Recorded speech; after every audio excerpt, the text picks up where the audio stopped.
आणि 1.25 लाख लोक तिथे सगळे बसून होते आणि हा लाईव्ह टॉक शो त्या सगळ्या 80 ठिकाणी सगळ्यांशी होत होता आणि त्या 80 ठिकाणाहून प्रश्नोत्तर माननीय मुख्यमंत्र्यांशी करणं हा एक वेगळा प्रयोग आम्ही केला. तरी जनतेला त्यांना जाब द्यावा लागेल की पाणी न देणारं हे उभाटा सरकार, शहराचा विकास आराखडा न करू देणारं हे उभाटा सरकार छत्रपती संभाजीनगरचं दुश्मन आहे आणि त्यांना जनता कुठेही थारा देणार नाही. राज्यभरात महानगरपालिकेची रणधुमाळ सुरू आहे. सर्वच पक्षातील नेत्यांनी आता आपली पूर्ण ताकद लावून या महानगरपालिकेचा निवडणुकीचा प्रचार करायला सुरुवात केली आहे. पण आपण जर पाहिलं तर वेगवेगळ्या पक्षाच्या वेगवेगळ्या स्ट्रॅटेजी आहेत. भाजप हा पक्ष पूर्णपणे डिजिटल आणि सोशल मीडियावर भर देतोय का असं विचार करावा लागेल. कारण की आपण जर पाहिलं तर मुख्यमंत्री देवेंद्र फडणवीस यांच्या सभांऐवजी ते टॉक शो आणि डिजिटलवरच जास्त भर देत आहेत. आपल्यासोबत शहर जिल्हाध्यक्ष किशोर शितोळे आहेत. कुठेतरी भाजप आता सोशल मीडिया आणि डिजिटलवरच भर देते.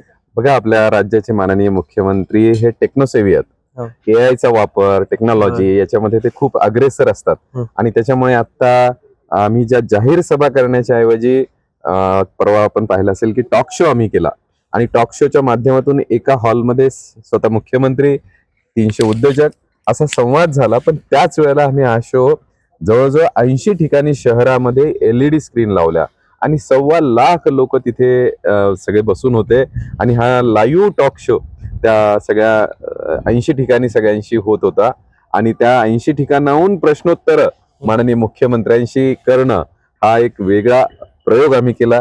पण यामुळे एखादी जाहीर सभा, मग ट्रॅफिकमध्ये जाणं येणं, ट्रॅफिक जाम होणं, लोकांचा इंधनावरचा खर्च, वेळेचा खर्च हा सगळा वाचून आपापल्या कॉलनीत बसून माननीय मुख्यमंत्र्यांशी संवाद साधता येणं हे भारतीय जनता पार्टीने केलेलं आहे. त्याचप्रमाणे आम्ही दुसरा आता कॉफी विथ युथ असा आम्ही एक नवीन उपक्रम करतोय की 50-100 युवकांना एकत्र करतो, त्यांच्यासोबत कॉफी घेतो आणि ह्या सगळ्या युवकांचे खरं तर रोल मॉडेल देवाभाऊ आहेत.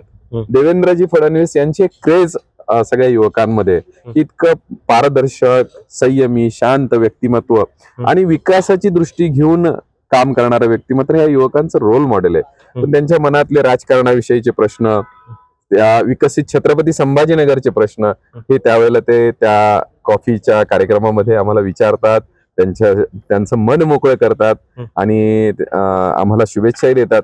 असा हा युवकांना घेऊन आमचा युवा मोर्चा पण खूप टेक्नोसेव्ही होत हा कार्यक्रम करतोय.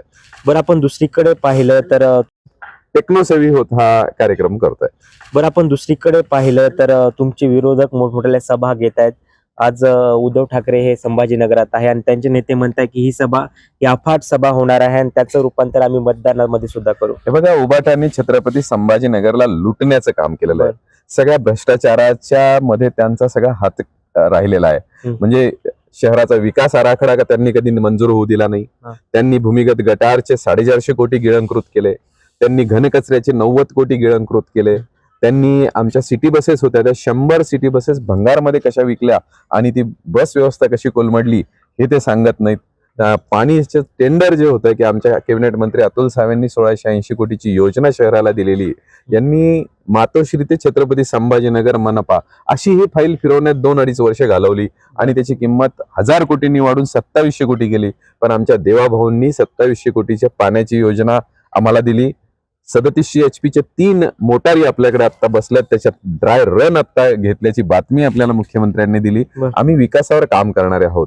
त्यांनी कसली ही सभा घेतली तरी जनतेला त्यांना जाब द्यावा लागेल की पाणी न देणारं हे उभाटा सरकार, शहराचा विकास आराखडा न करू देणारं हे उभाटा सरकार छत्रपती संभाजीनगरचं दुश्मन आहे आणि त्यांना जनता कुठेही थारा देणार नाही.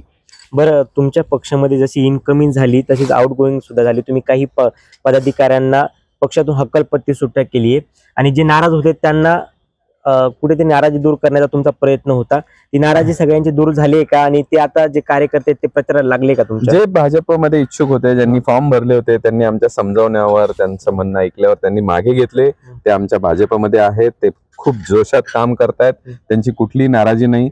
जे बंडखोर होते त्यांनी म्हणजे त्या शिंदे सेनेकडे, उभाटाकडे उमेदवारच नव्हते, त्यांना आमचे उमेदवार घेऊन त्यांना निवडणूक लढवावी लागते.